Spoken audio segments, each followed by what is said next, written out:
Hello बच्चों, देखिए कक्षा 11 भौतिक विज्ञान में हमारा चैप्टर 26 चल रहा है जिसका नाम है तरंग गति। बच्चों हमने इसमें देखिए सबसे पहले हमने तरंगों के बारे में पढ़ा हुआ था, फिर हमने तरंगों से संबंधित इसमें परिभाषाएं पढ़ी थी, जिसमें हमने लास्ट टॉपिक किया था आवृत्ति चाल तथा तरंगदैर्घ्य में संबंध।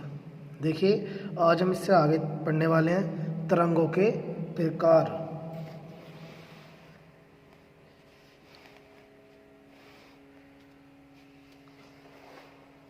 देखिए जब कोई भौतिक माध्यम में तरंग का संचरण होता है तब माध्यमिक के जो कण होते हैं वो तरंग संचरण की दिशा में स्वयं आगे नहीं बढ़ते बल्कि अपनी माध्य स्थिति के सापेक्ष कंपन करते हैं। जब भी कोई देखिए भौतिक माध्यम में तरंग का संचरण मतलब अगर तरंग चल रही है तो वह स्वयं से नहीं चलती है, वो किससे चलती है? उसके जो माध्यम स्थिति के सापेक्ष जो होता है उसमें कंपन होने लगता है, जिसके अनुसार वो चलती है।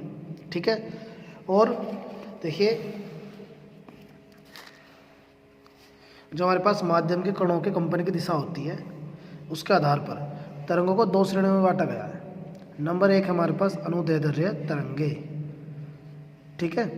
देखिए वे तरंगे जिनमें माध्यम के कणों का कंपन तरंग संचरण की दिशा के समांतर होता है, कि जिसमें जो माध्यम की जो तरंगें होती हैं वो माध्यम के कण की दिशा में गति करने लगती हैं, तो वही हमारी कौन सी तरंगें कहलाती हैं? अनुदैर्ध्य तरंगें कहलाती हैं। देखिए अनुदैर्ध्य इन तरंगों में माध्यम के कण अपनी माध्य स्थिति के आगे पीछे दोलन करते हैं तथा ध्वनि संपीड़न व विरलन के रूप में संचारित हो जाती है। हमने कल भी आपको बताया था कि विरलन और संपीड़न क्या होते हैं।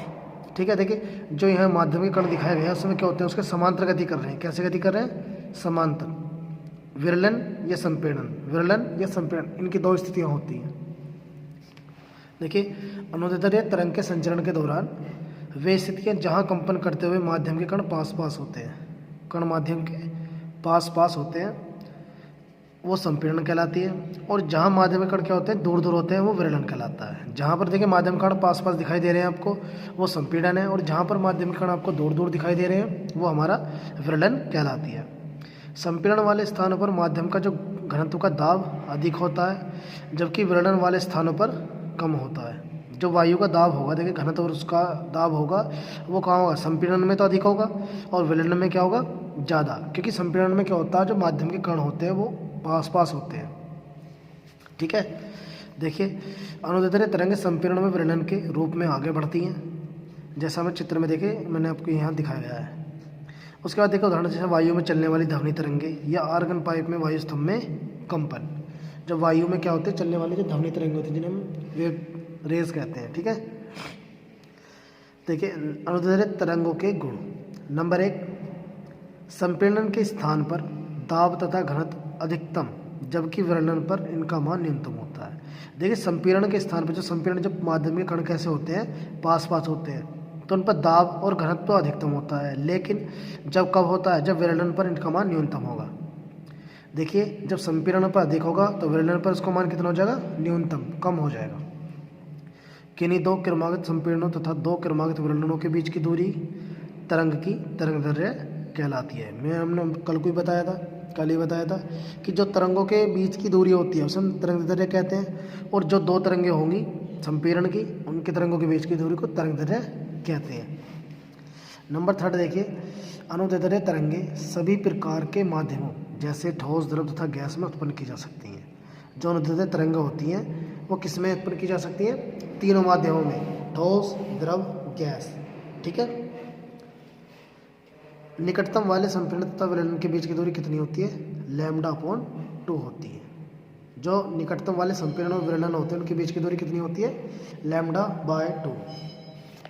ठीक है। बात करते हैं देखिए अनुप्रस्थ तरंग की। वे तरंगे जिन्हें माध्यमिक कण अपनी स्थिति के ऊपर तरंग संचरण के लंबवत कंपन करते हैं। देखिए जो हमने अनुप्रस्थ तरंग अनुदैर्ध्य तरंग की बात की थी वहाँ पर जो माध्यम की स्थिति के कण है वो तरंग संचरण की समांतर दिशा में कंपन कर रहे थे, और यहाँ पर ये लंबवत कंपन कर रहे हैं, तो अनुप्रस्थ तरंगें कहलाती हैं। माध्यम के कणों की अपनी साम्यावस्था के दोनों ओर अधिकतम विस्थापन को सरंग व गर्त कहते हैं। जो इनका विस्थापन होता है उन्हें विरलन या संपीड़न क्या कहते हैं? सरंग व गर्त कहते हैं। अनुप्रस्थ तरंगें माध्यम में सुरंगों व गर्तों के रूप में आगे बढ़ती हैं। जो अनुप्रस्थ तरंगें होती हैं वो किस किस के रूप में आगे बढ़ती हैं? सुरंगों के और गर्तों के। देखिए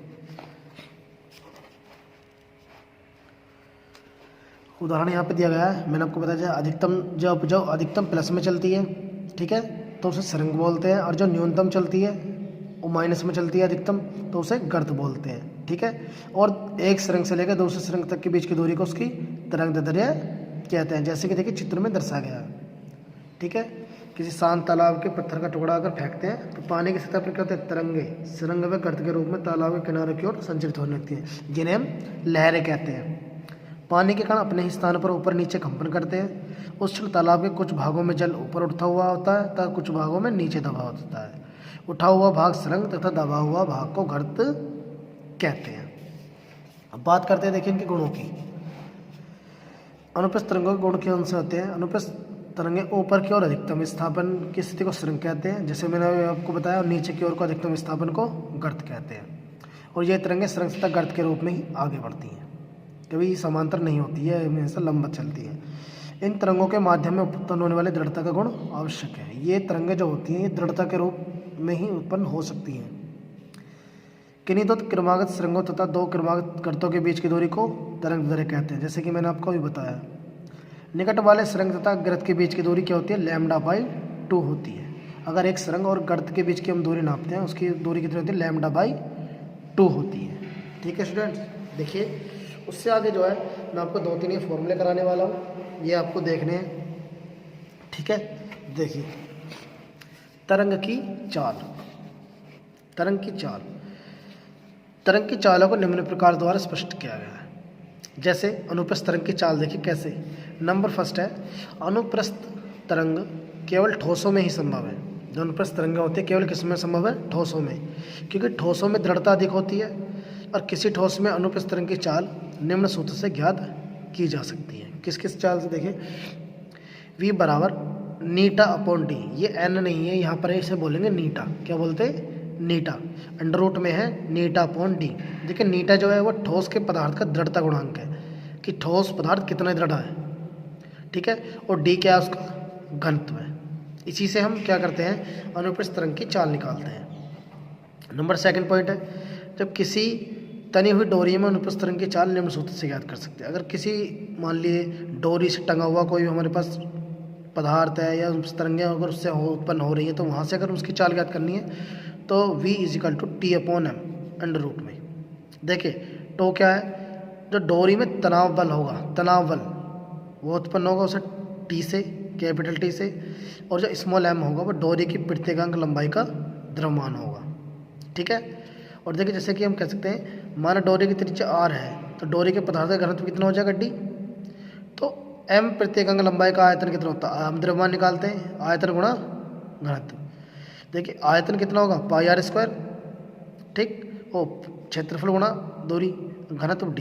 तो फॉर्मूला हमारे पास कितना निकल आया? πr²/d। द्रव्यमान हमें इसका निकल जाता है, ठीक है। उसके बाद हम क्या करते हैं? प्रतिबल आपने पढ़ा हुआ है, डोरी में तनाव बल बटे डोरी की अनुप्रस्थ काट का क्षेत्रफल। अब देखिए समीकरण नंबर 2 है, समीकरण नंबर 3 है, दोनों को भाग कर दीजिए तो V बराबर हमारे पास अंडर रूट में आता है प्रतिबल बटे डोरी अथवा तार के पदार्थ का घनत्व, ठीक है बच्चे। उसके बाद देखिए एक मैं छोटा सा डेरिवेशन आपको कुछ कराने वाला हूँ लास्ट, ये हमारा आज का लास्ट टॉपिक होगा, जिसका नाम है अनुदैर्ध्य तरंग की चाल या न्यूटन का सूत्र। देखिए सबसे पहले यहाँ पर आपको थोड़ी सी थ्योरी लिखनी होगी कि गैसों में अनुदैर्ध्य तरंग की चाल जो होती है वही सूत्रों से जो द्रवों के लिए होती है। जैसे हमने फॉर्मूला पढ़ा था V बराबर B/d। यहाँ पर B जो होता है वो होता है हमारा आयतन प्रत्यास्थता गुणांक, और जो हमारा D होता है वो क्या होता है? घनत्व होता है।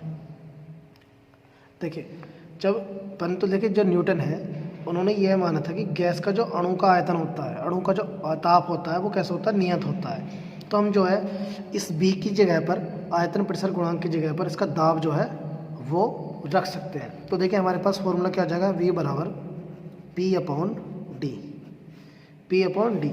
अब देखिए 0 डिग्री सी ताप पर क्या दाब पर क्या होता है? दाब का मान होता है 1.101 गुणा 10⁵ न्यूटन प्रति मीटर स्क्वायर। और 0 डिग्री से ताप पर ही जो वायु का घनत्व होता है, जिसे हम डी से नोट करते हैं, वो कितना होता है 1.29 किलोग्राम प्रति मीटर की क्यूब।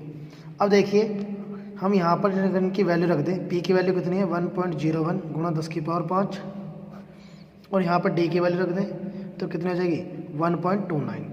ठीक है बच्चों, आपको इसे सोल्व करना है। देखिए पॉइंट से तो पॉइंट कट जाएगा, जब 1.2 से 101 को भाग करेंगे। ठीक है, तो हमारे यहाँ पर जो वैल्यू निकल के आएगी वी बराबर कितनी हो जाएगी 280 मीटर पर सेकंड। ठीक है, अब देखिए जो न्यूटन का जो सूत्र था वो बहुत ज़्यादा त्रुटिपूर्ण माना गया था, क्योंकि ये 0 डिग्री से ताप पर इसकी जो चाल आई है तरंग की 280 मीटर प्रति सेकंड आई है, लेकिन ध्वनि की जो चाल होती है 0 डिग्री से ताप पर 331 से 332 मीटर प्रति सेकंड होती है, इसलिए ये त्रुटिपूर्ण माना गया था। स्टूडेंट आज आपको यहीं तक कंप्लीट करना है, इस तरह के टॉपिक हम कल क्लियर करेंगे। देखिए आज अब इसके बाद जो न्यूटन के जो सूत्र था उसमें से क्या क्या संशोधन किए कल हम उसके बारे में पढ़ने वाले हैं। Thank you.